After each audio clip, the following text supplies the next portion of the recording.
I need to lose 50 pounds, and in this video, you'll learn how you can too. Did you know more than 73% of US adults are overweight or obese? And unfortunately, I fall into that category as well. And chances are, you know someone else that does. But how do we know when we're overweight? We use the body mass index, or BMI for short. This is calculated by height and weight.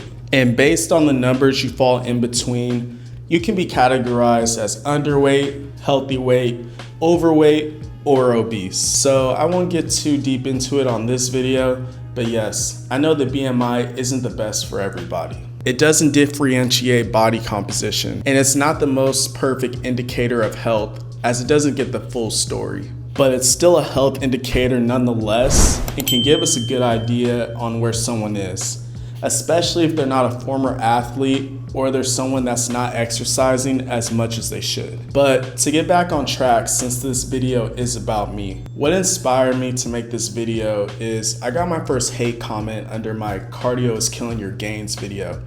Check it out if you haven't seen it yet. So they commented, "You don't look like you do cardio." And it's not there anymore, but if I'm being real, they're right. These past 6 months have been all over the place for me. With starting a new job, then moving across the country, and a lot of other stuff in between, I just packed on more weight than I should have. I still don't have a gym and have to use the apartment one for now. And then I'm also not working, so I'm just not moving around as much. But that's what happens when you get out of a routine, overeat, and become sedentary, especially the first couple weeks living out here and just adjusting to everything. And to make it worse, I've just been exploring a lot of different restaurants with my girlfriend, so I've just been eating worse than I usually do. This isn't to get sympathy because I did it to myself, but honestly, it won't be too hard to lose 50 pounds in the next 6 or 7 months. And I'm about to lay it out step by step so you guys can do it as well. First things first, I need to establish a workout routine and a step goal. For the past month, I've averaged about 6K steps a month, which is really low for me because I usually get about 12K plus steps in a day. For me, I was essentially sedentary, so I just need to get off my ass. So I need to establish my training goals and my routine. So for me, starting out, I will just be averaging 10K steps a day. And then when I get into the flow of things in a month or so, I'll increase that step count up to 12K steps. So I say average 10K a day instead of walking 10K a day because it's more realistic to average it instead of having to walk it just because life happens, man. Some days you only may get to walk 6K steps. Some other days you may hit 13 that day. It's not always gonna be perfect where you can just hit that perfect number every single day. So let's say during the work week, I'm only able to get 8K steps in a day. So Monday through Friday, I'm averaging 8K steps. That means on the weekend, I need to walk a little more. So for the whole week, I can average that 10K. So what is that like? Let's say I get 14K steps on Saturday, 14 on Sunday, and that averages out for 10K the whole week. It may not be perfect, but as long as you're getting that average, then it's all gonna be the same. Workout wise, I will be doing an upper lower split and I will be training 4 days a week. So I will be lifting 4 times a week and averaging 10K steps a day. That will turn into 12K steps a day. I will also have more dedicated cardio days, but those aren't gonna be workouts I need to do. It's something I'm gonna treat as a bonus workout. Since I'll essentially be moving around and counting my steps as cardio. How I usually do it is, let's say during the work day, I only get like 6K steps. At the end of the day, I'll go on a 3-mile walk on the treadmill or outside to get the rest of my steps in for that day. Next is dialing in the nutrition. Obviously, I'm going on a cut to be healthier, but I also want to look better than I do now. I want to keep on as much muscle as possible and lose as much fat as possible. When you're on a cut, you'll lose some muscle and strength, but the idea is to keep on as much as you can. A lot of people make the mistake of not doing this correctly and end up being skinny fat. The number on the scale drops, but they don't look too different. This usually means they lost more muscle than they should have. This can happen when someone doesn't lift weights, they don't prioritize protein, or they're in too huge of a deficit. Now, you may be wondering, if I'm trying to lose weight, aren't I supposed to be in a deficit? Yes, but if you're in too huge of a deficit and you're starving yourself, then you're gonna force your body to go into starvation mode. Think of it this way.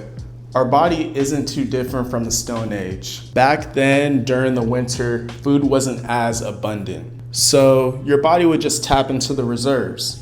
But it doesn't know that you can just walk to your fridge and go get something to eat. At first, it'll use fat for energy because that's what fat is for.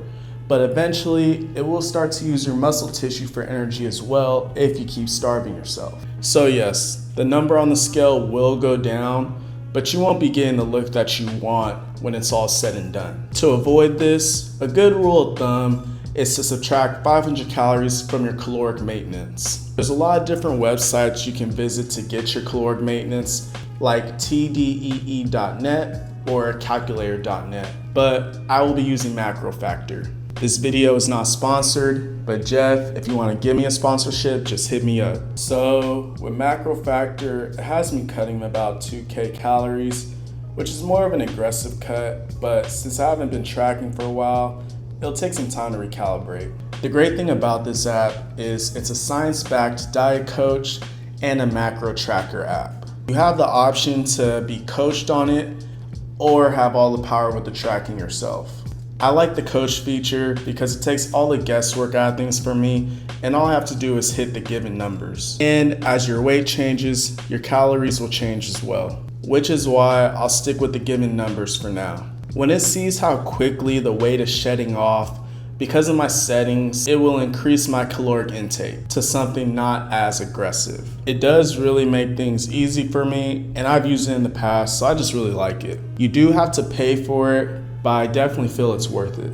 There are free apps like MyFitnessPal and Lose It. I usually recommend those apps to my clients because they're free, but I definitely feel Macro Factor is better. So for now, I'm gonna stick with these numbers because when it sees me losing 2 to 3 pounds per week, it'll adjust. But I also want to drop 50 pounds by New Year, so getting a head start on the cut is ideal. Since I'll be cutting aggressively, it is really important that I keep on as much muscle as possible. Unfortunately, my body doesn't care about my goals at all. Like my physiology professor used to say, your body is not in the business of dying. So it's very important that I tell my body we can't lose muscle because we need it.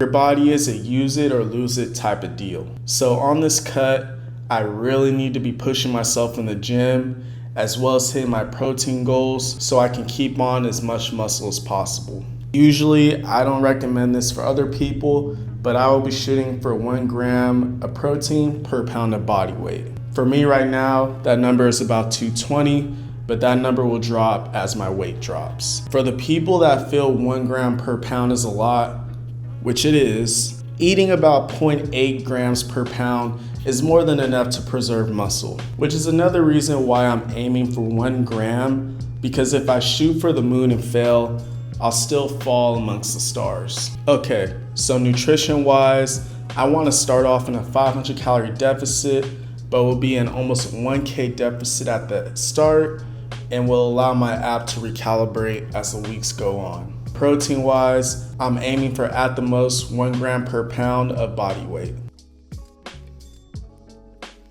Now, onto the thing that seems to be the most difficult for people, and even for me, is recovery. I'm going to be focusing on sleep and managing stress levels. A lot of people underestimate how important these two things can be on whether or not you reach your goals. You can be doing everything right, but if you're not getting enough sleep, or if you're too stressed out, then you're not gonna hit your goals. I've seen it time and time again. People are doing really well, and then life happens and their goals get derailed. And sometimes that's more than enough to make them quit altogether. But I just urge you guys to keep going and just keep stacking the days as I will be. But back to recovery. If you're not getting 7 to 9 hours a night of sleep or are managing your stress levels, then you're not gonna hit your goals. For myself, I will be shooting for 7 hours of sleep. For me, that's enough to function, and I'm also just a night owl. I get a lot of work done at night, and it's really hard to do that when I get a boost of energy and focus and I'm trying to go to sleep. Now, on to stress. Fortunately for me, I don't have too much of that, but it does stress me out when I'm not making as quick as progress one week compared to the other. I just need to do my best to not let it frustrate me and just trust the process. And I urge you guys to do the same. So I will be aiming for 7 hours of sleep and try my best to keep a level head while I'm on this weight loss journey. This won't be a sprint, but a marathon, especially when my goal is to be around 175 to 180 by January. All in all, this will be a long process, but I'm excited to see where things go. I also want to say, if someone is talking down on you, most of the time, it's because they don't feel the best about themselves. It's always easy to talk crazy behind a screen, but I bet they won't say that to you in real life. Just gotta ignore the hate and use it as fuel to achieve the goals that you set out for yourself. Yeah, man, I'm excited about this journey and I can't wait to document it, and I'm excited to take you guys with me. I have a lot of content and things I want to do on this channel. This is just one of the long ones that are just gonna be a slow burn. Just think of me as Bitcoin and you're investing in me. So 6 months from now, you guys could say, oh, I remember when you were blah, blah, blah before you cut down to what you are now. Or something like that, I don't know. Don't forget to hit that like and subscribe button to follow me on this journey. Like and subscribe.